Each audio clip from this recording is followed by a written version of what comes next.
ಅಂದರೆ ವಿಷಯ ವ್ಯಕ್ತಿಗಳಿಂದ ದೂರ ಆಗುವುದು ಸಹಜ ಐತಿ. ಆದರೆ ವಿಷಯದ ರಸ ಒಳಗೆ ಕುಂತು ಮನುಷ್ಯನಿಗೆ ಘಾಸಿಗೊಳಿಸ್ತೈತಲ್ಲ, ಇದರಿಂದ ಹೆಂಗೆ ಮುಕ್ತನಾಗುವುದು, ಇದರಿಂದ ಹೆಂಗೆ ಬಿಡುಗಡೆ ಆಗಬೇಕು? ಮನಸ್ಸು ಹಿಂದಿನದನ್ನು ನೆನೆಸಬಾರ್ದದು. ಹಿಂದಿನದನ್ನು ನೆನೆದು ತಾಪ ಮಾಡಿಕೊಳ್ಳಾರ್ದಂಗೆ ಈ ಮನಸ್ಸಿಗೆ ಏನಾದರೂ ಉಪಾಯ ಐತೇನೋ ಅಂತ ಚಿಂತನೆ ಮಾಡಿದ್ರು ಶರಣರು, ದಾರ್ಶನಿಕರು. ಆಗಿರ್ಬೋದು, ಜೀವನದೊಳಗೊಂದು ಕೆಟ್ಟದ್ದು ಮಾತಾಡಿರಬಹುದು, ಜೀವನದಲ್ಲಿ ಬಡತನ ಬಂದಿರಬಹುದು, ಜೀವನದಲ್ಲಿ ಒಮ್ಮೆ ಸೋಲಾಗಿರ್ಬೋದು, ಒಮ್ಮೆ ಕೆಟ್ಟ ಗಳಿಗೆ ಬಂದಿರಬಹುದು. ಆದರೆ ಮನಸ್ಸು ಕೆಟ್ಟದ್ದನ್ನು ನೆನಪು ಮಾಡಿಕೊಂಡು ತಾಪ ಮಾಡ್ಕೊತೈತೆಲ್ಲ, ಇದರ ಈ ನೆನಹನ್ನು ಹೆಂಗೆ ಬಿಡಿಸ್ಬೇಕು? ಇದರಿಂದ ಹೆಂಗೆ ಬಿಡಿಸೋದು? ಈಗ ನೀವು ನೋಡ್ರಿ, ಒಂದು ಆಕಳ ಖರೀದಿ ಮಾಡ್ತೀರಿ. ಈ ಓಣ್ಯಾಗ ನೀವು ಒಂದು ಆಕಳ ಯಾವ ಓಣ್ಯಾಗಿಂದ ಖರೀದಿ ಮಾಡ್ತೀರಿ ಅಂದ್ರೆ, ಅಚ್ಚ ಕಡೆ ಓಣಿದು ಒಂದು ಆಕಳ, ಆ ಕಡೆ ಕಾಲನಿದು ಒಂದು ಆಕಳ ಖರೀದಿ ಮಾಡಿ ನೀವಿಲ್ಲಿ ಕಟ್ತೀರಿ. ಹಳ್ಳ್ಯಾಗ ಖರೀದಿ ಮಾಡ್ತಾರಲ್ಲ, ಬೇರೆ ಓಣ್ಯಾಗಿಂದ ಒಂದು ಆಕಳ ಖರೀದಿ ಮಾಡ್ತಾರೆ. ಅದು ಆಕಳ ಖರೀದಿ ಮಾಡಿ ಇವ ಯಾರು ಖರೀದಿ ಮಾಡಿರ್ತಾರೆ ಅವನ ಮನ್ಯಾಗ ಕಟ್ತಾನೆ ನೀವು. ಅದು ಆಕಳ ಏನು ಮಾಡ್ತೈತಿ ಅಂದ್ರೆ, ಮೇಯಕ್ಕೆ ಬಿಟ್ಟ ತಕ್ಷಣ ಮೇಯ್ದು ಇವನ ಮನೆಗೆ ಬರೋದಿಲ್ಲ. ಯಾವ ಖರೀದಿ ಮಾಡಿರ್ತಾನಲ್ಲ, ಯಾರ ಮನೆಯಿಂದ ಖರೀದಿ ಮಾಡಿರ್ತಾನೆ ಅವ್ರ ಮನೆಗೆ ಹೋಗ್ತಿರ್ತೈತೆ. ಅದು ಒಂದು ದಿವ್ಸ ಹೋಗ್ತೈತಿ, ಮತ್ತು ಮರುದಿವ್ಸ ಹೋಗ್ತೈತಿ, ಮತ್ತು ಮರುದಿವ್ಸ ಹೋಗ್ತೈತಿ.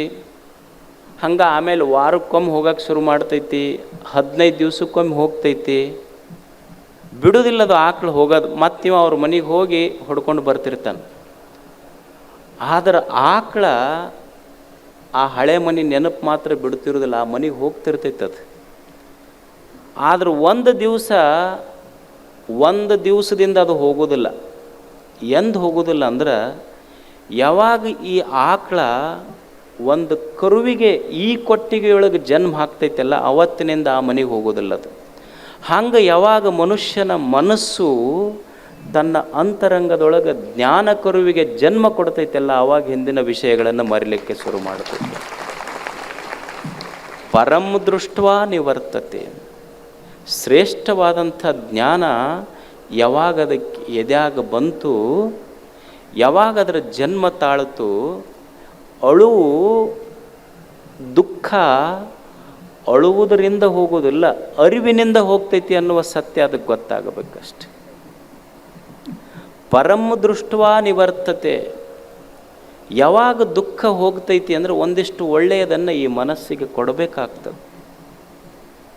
ಇಲ್ಲೇ ಅಕ್ಕ ಇದ್ಲಿಲ್ಲ, ನಿಮ್ಮ ನೆಲದ ಮಗಳು ಅಕ್ಕ ಮಹಾದೇವಿ. ಅಕ್ಕಿ ಇವು ಎದಕ್ಕೆ ಕಳ್ತಾವೆ ಇವು ಮಂದಿ ಅಂತಿದ್ಲಕ್ಕೆ. ಈ ಲೋಕದ ಮಂದಿ ಎದಕ್ಕೆ ಕಳ್ತಾವೆ ಇವು? ಒಳದ ಒಂದು 4 ವಿಷಯ ಕಳ್ತಾವ. ಎದಕ್ಕೆ ಕಳ್ತಾವಂದ್ರೆ, ನನಗಿರಾಕ ಒಂದಿಟ್ಟು ನೆರಳಿಲ್ಲ ಅಂತ ಅಳ್ತಾವ, ಒಂದಿಷ್ಟು ಇರಾಕ ನೆರಳಿಲ್ಲ ಅಂತ ಅಳ್ತಾವ, ಇಲ್ಲ ನಮಗೊಂದು ಸ್ವಲ್ಪ ಊಟಕ್ಕೆ ಸರಿಯಾಗಿ ಸಿಗುವಲ್ದಂತ ಅಳ್ತಾವ, ಇಲ್ಲ ನಮ್ಗೆ ಒಟ್ಟ ನಮ್ಮ ಸಂಬಂಧಿಕರು ಯಾರು ನಮಗೆ ಮಾತಾಡಿಸುವಲ್ರಂತ ಅಳ್ತಾವೆ. 3 ವಿಷಯ ಕಳ್ತಾವೆ ಇವು ಮಂದಿ ಅಂತ. ಅಕ್ಕ ಅಂತಾಳ, ಚನ್ನ ಮಲ್ಲಿಕಾರ್ಜುನ ದೇವ ಆನು ಪರಮ ಸುಖಿಯಾದೆ. ಸುಮ್ಮನೆ ವಿಚಾರ ಮಾಡ್ರಿ, ನಮಗೆ ಚಲೋ ಮನೆ ಐತಿ, ಹೊಲ ಅದಾವ, ಅಡಿಕೆ ತೋಟ ಅದಾವ, ಬ್ಯಾಂಕ್ ಬ್ಯಾಲೆನ್ಸ್ ಅದಾವ, ಕೇಳೋರು ಅದಾರ, ಎಲ್ಲ ಇದ್ದೂ ನಮಗೆ ದುಃಖ ಹೋಗಿಲ್ಲ. ಒಲಿದು ಬಂದ ಪಟ್ಟದರಸಿಯ ಪದವಿಯನ್ನೇ ತ್ಯಾಗ ಮಾಡಿದ ಅಕ್ಕ, ಏನೂ ಇಲ್ಲ ದಿಗಂಬರವಾಗಿ ಹೊರಟಂಥ ಅಕ್ಕ ಅಂತಾಳ, ಆನು ಪರಮ ಸುಖಿಯಾದೆ. ಏನೂ ಇಲ್ಲದೆ ಹೆಣ್ಮಗಳು ನಾನು ಪರಮ ಸುಖಿಯಾದೆ ಅಂತಾಳ. ಎಲ್ಲ ಇರುವಂಥ ನಾವು ಆನು ಪರಮ ದುಃಖಿಯಾದೆ ಅಂತ ನಾವು ಅಂತೀವಿ. ಅಲ್ಲ, ಏನೂ ಇಲ್ಲದ ಆ ಜಿಜ್ಞಾಸುವಿನಲ್ಲಿ ಸುಖವಾಗಿರುವಂಥದ್ದೇನಿತ್ತು ಆಕೆ ಅಂತಾಳೆ. ಇವು ಒಳದ 3 ಕಳ್ತಾವೆ ಇವು ಮಂದಿ. ಒಂದಿಟ್ಟು ನೆರಳಬೇಕಂತ ಅಳ್ತಾವ, ಒಂದಿಷ್ಟು ಪ್ರಸಾದಕ್ಕೆ ಕಳ್ತಾವ, ಇಲ್ಲಿಲ್ಲಂದ್ರೆ ನಮ್ಮ ಮನೆಯವ್ರು ಯಾರು ನಮಗೆ ಮಾತಾಡಿಸೋದಿಲ್ಲ ಅಂತ ಅಳ್ತಾವ ಅಷ್ಟೇ. ನಾ ಯಾಕೆ ಸುಖವಾಗಿದ್ದೀನಿ ಅಂದ್ರೆ, ಅಕ್ಕ ಎಷ್ಟು ಕ್ಲಿಯರ್ ಮಾಡ್ತಾಳಂದ್ರೆ, ಏನು ಹೊಟ್ಟೆ ಹಸಿತ ಯಾರೋ ಪ್ರೀತಿಯಿಂದ ಒಬ್ಬರ ಮನೆ ಮುಂದೆ ಕೇಳಿ ಒಂದಿಷ್ಟು ಊಟ ಮಾಡ್ತೀನಿ, ಹಸಿವಾದೊಡೆ ಭಿಕ್ಷಾನ್ನಗಳುಂಟು, ಒಂದಿಷ್ಟು ನೀರಡಿಕೆ ಆತ, ಕೆರೆ ಹಳ್ಳ ಬಾವಿ ಹೊಳೆಗಳದವ ನೀರು ಕುಡಿತೀನಿ, ಒಂದಿಷ್ಟು ಮಕ್ಕೋಬೇಕನ್ನಿಸ್ತಾ ಶಯನಕ್ಕೆ ಹಾಳು ದೇಗುಲಗಳುಂಟು. ಮತ್ತು ಈ ಮಂದಿ ಜೊತೆಗೆ ಮಾತಾಡಕ್ಕೆ ಹೋಗ್ತೀನಿ, ಅವ್ರು ಮಾತಾಡ್ಸಕ್ಕೆ ಹೋದ್ರೆ ಮಾತಾಡ್ತೀನಿ, ಅಕಸ್ಮಾತ್ ಅವ್ರು ಮೂಗು ಮುರ್ಕೊಂಡು ಆ ಕಡೆ ಹೋದ್ರಂದ್ರೆ ಅವ್ರು ಕೂಡ ನಾ ಯಾಕೆ ಮಾತಾಡೋಕ್ಕೆ ಹೋಗಲಿ, ನಾನು ಈ ಜನರ ಜೊತೆ ಮಾತಾಡೋದಿಲ್ಲ, ಸಾಕ್ಷಾತ್ ಜೇವ ಚನ್ನ ಮಲ್ಲಿಕಾರ್ಜುನನೊಂದಿಗೆ ಮಾತಾಡ್ತೀನಿ, ಜನರ ಜೊತೆ ಯಾಕೆ ಮಾತಾಡೋಕ್ಕೆ ಹೋಗಲಿ, ನಾನು ಆತ್ಮ ಸಂಗಾತಕ್ಕೆ ಚನ್ನ ಮಲ್ಲಿಕಾರ್ಜುನ ದೇವನೀಯನಗುಂಟು. ಏನೂ ಇಲ್ಲಾರದ ತಾಯಿ ತಾನು ಎಷ್ಟು ಸುಖವಾಗ್ಯದಾಳ, ಎಲ್ಲ ಇದ್ದು ನಮಗೆ ಯಾಕೆ ದುಃಖ ಆಗ್ತೈತೆ ಅನ್ನುವುದೇ ಚಿಂತನೆ ಅಷ್ಟೆ. ಅದಕ್ಕೆ ಮನುಷ್ಯನಿಗೆ ದುಃಖ ಹೋಗಬೇಕಾದ್ರೆ ತಿಳ್ಕೊಳ್ಳೋದಷ್ಟೇ, ಒಂದಿಷ್ಟು ತಾವೇನು ಮಾಡಿರಲ್ಲಿ, ಒಂದಿಷ್ಟು ಜ್ಞಾನ ಬೇಕು ಮನುಷ್ಯನಿಗೆ, ಅನುಭಾವಿಗಳ ಮಾತು ಬೇಕು.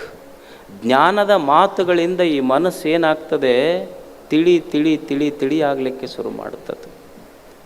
ಈಗ ನೀವು ಹಿಂದೆ ಕೊರೋನಾ ಬಂದಿತ್ತು ನೋಡ್ರಿ, ಈಗೂ ಕೇಳಾಕತ್ತಾರ ಆಗಲಿ ಅಲ್ಲೆಲ್ಲೆಲ್ಲೆಲ್ಲ ಅಂಥೇಳಿ. ಈಗೇನು ಯಾರು ಹೆದರೋದಕ್ಕೆ ಅದ ಹೆದರು ಹೋಗ್ಬೇಕು ಈಗೇನು ಮೇಲೆ. ನಮಗೆ ಕೊರೋನಾ ಬರಬಾರ್ದು ಅಂತ ತಿಳ್ಕೊಂಡು ನಾವೇನು ಹಾಕ್ಕೊತಿದ್ವಿ ಹೇಳಿ, ಮಾಸ್ಕ್ ಹಾಕ್ಕೊತಿದ್ವಿ. ಅಂದ್ರೆ ಇನ್ನೊಬ್ಬರ ರೋಗ ನಮಗೆ ಹರಡಬಾರ್ದು ಅಂದರೆ ಹೆಂಗೆ ಮಾಸ್ಕ್ ಹಾಕ್ಕೊತಿದ್ವಿ, ಹಂಗೆ ಹೊರ ಜಗತ್ತಿನ ಚಿಂತೆ ದುಃಖ ನಮ್ಮ ಮನಸ್ಸಿಗೆ ಆವರಿಸಬಾರ್ದು ಅಂದ್ರೆ ಶರಣರ ಅನುಭಾವಿ ಜ್ಞಾನದ ಮಾತುಗಳು ಒಂದು ಮಾಸ್ಕ್ ಹಾಕೋಬೇಕಾಗ್ತೈತಿ ಮನುಷ್ಯನಿಗೆ, ಅದಕ್ಕೂ ಬೇಕಾಗ್ತದೆ. ದುಃಖ ತಡಿಬೇಕಾದ್ರೆ ಒಂದಿಷ್ಟು ಜ್ಞಾನದ ಮಾತುಗಳ ಅವಶ್ಯಕತೆ ಇದಾವೆ ಮನುಷ್ಯ. ಈ ಬೋಧಿ ಧರ್ಮ ಅಂತ ಇದ್ದ, ಬೋಧಿ ಧರ್ಮ, ಬೌದ್ಧ ಧರ್ಮದಲ್ಲಿ ಬೋಧಿ ಧರ್ಮ ಅಂತಿದ್ದ. ಬೋಧಿ ಧರ್ಮ ಅವ ಚೈನಾಕ್ಕೆ ಹೋದ.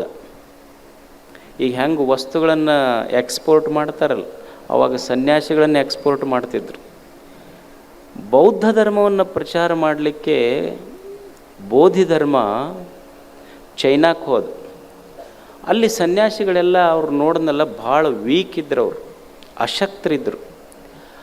ಅವ್ರಿಗನ್ನಿಸ್ತು ಕುಂಗ್ಫು ಅಂತ ಕೇಳಿರಿಲ್ಲ, ಈಗ ನೀವು ಕರಾಟೆ ಅಂತೀರಲ್ಲ ಆ ಟೈಪ್, ಚೈನಾದೊಂದು ಮಾರ್ಷಲ್ ಆರ್ಟ್ ಅದು, ಅದಕ್ಕೆ ಕುಂಗ್ಫು ಅಂತ ಕರೀತಾರೆ. ಈ ಜಾಕಿ ಚೈನಾಗೇನು ಆಡ್ತಿದ್ರಲ್ಲ ಅದನ್ನು ಕುಂಗ್ಫು ಅಂತ ಕರೀತಾರೆ. ಬೋಧಿ ಧರ್ಮ ಕುಂಗ್ಫು ಕಲಿಸಿದ ಚೈನಾದ ಸನ್ಯಾಸಿಗಳಿಗೆ. ಬೋಧಿ ಧರ್ಮ ನಿತ್ಯ ದುಃಖಿಗಳಾಗಿ ಬಂದ ಜನರ ಸಲುವಾಗಿ ಪ್ರವಚನ ಮಾಡ್ತಿದ್ದ. ಏನು ಮಾಡ್ತಿದ್ದ, ಪ್ರವಚನ ಹೇಳ್ತಿದ್ದ. ಜನರ ದಿವಸ ಸಾಯಂಕಾಲ ಆಗ್ತಿತ್ತು, ಜನ ಪ್ರವಚನಕ್ಕೆ ಬರ್ತಿದ್ರು, ಕುಂದಿರ್ತಿದ್ರು, ಪ್ರವಚನ ಮಾಡ್ತಿದ್ದ. ಯಾರು, ಬೋಧಿ ಧರ್ಮ. ಆದ್ರೆ ಆಶ್ಚರ್ಯ ಏನು ಅಂದ್ರೆ, ಈಗ ನಾವು ಹೆಂಗೆ ಹೇಳ್ತೀವಿ ಹಂಗೆ ಹೇಳ್ತಿದ್ದಿಲ್ಲ. ಈಗ ನಾ ಮುಂದೆ ಹೇಳಕತ್ತೀನಿ, ನೀವು ನನ್ನ ಮುಂದೆ ಕುಂತೀರಿ, ನಿಮ್ಮ ಕಡೆ ಮುಖ ಮಾಡಿ ನಾ ಪ್ರವಚನ ಮಾಡ್ತೀನಿ. ಆದರೆ ಬೋಧಿ ಧರ್ಮ ಹಂಗಲ್ಲ. ಅವ ಮಂದಿ ಹಿಂಗೆ ಕುಂತಿರ್ತಿದ್ರು, ಅವ್ರ ಕಡೆ ಬೆನ್ನು ಮಾಡಿ ಗಾಡಿಗೆ ಮುಖ ಮಾಡಿ ಪ್ರವಚನ ಮಾಡ್ತಿದ್ದ. ಆ ರಾಜ ಬಂದ, ಊರಿನ ರಾಜ. ಆಶ್ಚರ್ಯ ಆಯ್ತು, ಅಲ್ಲ ಎಷ್ಟು ಮಂದಿ ನಿಮ್ಮ ಪ್ರವಚನ ಕೇಳಕ್ಕೆ ಬರ್ತಾರ, ನೀವು ನೋಡಿದ್ರೆ ಅವ್ರ ಕಡೆ ಬೆನ್ನು ಮಾಡಿ ಗಾಡಿಗೆ ಪ್ರವಚನ ಹೇಳ್ತಿರಲ್ಲ ಯಾಕ? ಅವಾಗ ಬೋಧಿ ಧರ್ಮಂದ, ಅದಕ್ಕೆ ಹೇಳೋದು ಅಷ್ಟೇ, ಇವಕ್ಕೆ ಹೇಳೋದು ಅಷ್ಟೇ ಅಂತ. ಅದನ್ನೂ ಬದಲಾಗಲ್ಲ, ಇವು ಬದಲಾಗಲ್ಲ. ಅದಕ್ಕೆ ಹೇಳೋದು ಅಷ್ಟೇ, ಇದಕ್ಕೆ ಹೇಳೋದು ಅಷ್ಟೇ. ಅವ ರಾಜ ಒಂದು ಚಲೋ ಪ್ರಶ್ನೆ ಮಾಡಿದ. ಹೌದು, ಕರೆಕ್ಟು. ಮತ್ತು ಗಾಡಿಗೆ ಹೇಳೋದು ಒಂದೇ, ಜನರಿಗೆ ಹೇಳೋದು ಒಂದೇ ಅಂತಿದ್ರ ಪ್ರವಚನರೇ ಯಾಕೆ ಹೇಳಕ್ಕೆ ಹೋಗ್ತೀರಿ ನೀವು? ಹೇಳಬಾರ್ದಾಗಿತ್ತಲ್ಲ. ಗಾಡಿಗೆ ಹೇಳೋದು ಒಂದೇ, ಇವ್ರಿಗೆ ಹೇಳೋದು ಒಂದೇ ಅಂತ ನಿಮ್ಮ ಮನಸ್ಸಿನಾಗಿದ್ರೆ ಪ್ರವಚನರೇ ಯಾಕೆ ಹೇಳಕ್ಕೆ ಹೋಗ್ತೀರಿ ನೀವು? ಆವಾಗ ಬೋಧಿ ಧರ್ಮ ರಾಜನಿಗೊಂದು ಮಾತು ಹೇಳ್ದ. ಯಾಕೆ ಒಳ್ಳೆಯ ವಿಚಾರ ಹೇಳಬೇಕು, ಒಳ್ಳೆಯ ವಿಚಾರ ಕೇಳಬೇಕು, ಜ್ಞಾನದ ಮಾತು ಕೇಳಬೇಕು ಅಂದ್ರೆ, ನೋಡು ಮಹಾರಾಜ, ಗಾಡಿಗೆ ಹೇಳೋದು ಜನರಿಗೆ ಹೇಳೋದು ಒಂದೇ ಅಂತ ಗೊತ್ತಿದ್ರೂ ನಾ ಪ್ರವಚನ ಹೇಳೋದು ಬಿಟ್ಟಿಲ್ಲ. ಯಾಕಂದ್ರೆ ಈಗ ನಿಮ್ಮ ಮನ್ಯಾಗ ನೀವು ರಾತ್ರಿ ಅಡುಗೆ ಮಾಡ್ತೀರಿ, ಅಡುಗೆ ಮಾಡಿದ ಪಾತ್ರೆ ಸಾಮಾನು ಇರ್ತಾವಿಲ್ಲ, ಪಾತ್ರೆ ಸಾಮಾನು ಬೆಳಿಗ್ಗೆ ಅನ್ನ ಸಾರು ಚಪಾತಿ ಇಡ್ಲಿ ನಿನ್ನೆ ಮಾಡಿದ ಪಾತ್ರೆಯೊಳಗೆ ಮಾಡ್ತಿರೋ ತೊಳೆದು ಮಾಡ್ತಿರೋ?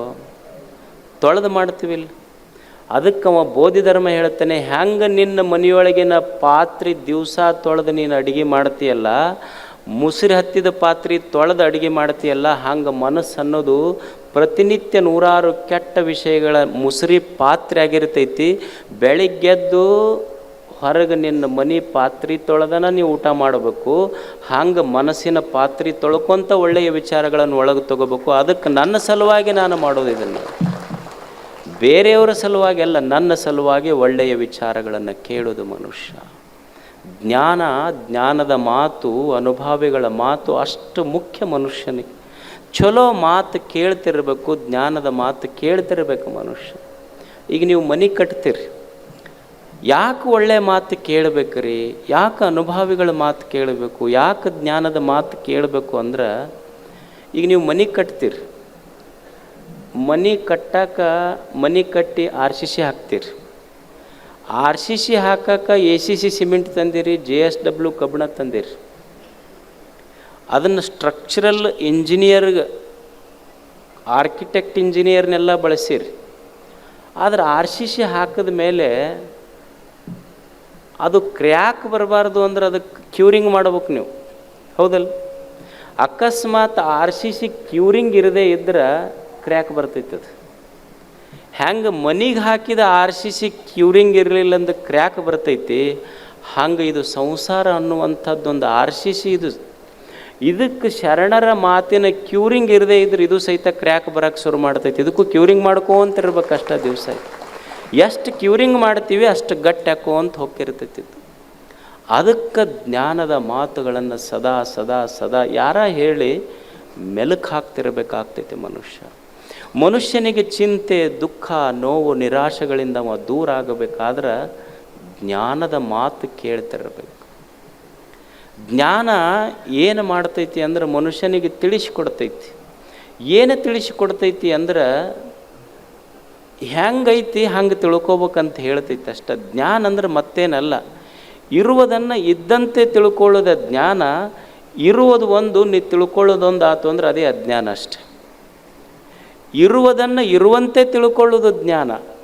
ಇರುವುದೊಂದು, ನೀ ತಿಳ್ಕೊಳ್ಳೋದೊಂದು ಆತು ಅಂದ್ರೆ ಅಜ್ಞಾನ ಅಷ್ಟೆ. ಇರುವುದನ್ನು ಮನುಷ್ಯ ಇರುವಂತೆ ತಿಳ್ಕೊಬೇಕು, ಇದ್ದದ್ದನ್ನು ಇದ್ದಂತೆ ತಿಳ್ಕೊಬೇಕಷ್ಟೆ.